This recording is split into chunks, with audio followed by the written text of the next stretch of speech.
Kawan-kawan, tadi ada kawan kita yang batuk dan bersin.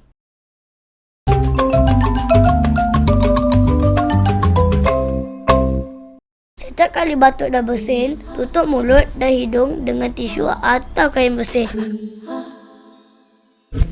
Basuh tangan sebelum pegang mainan, tutup pintu untuk elak kuman menjangkit pada kawan lain.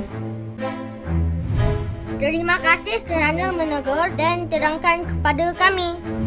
Jom kita cuci tangan. Ingat, 7 langkah cuci tangan ya. Baik.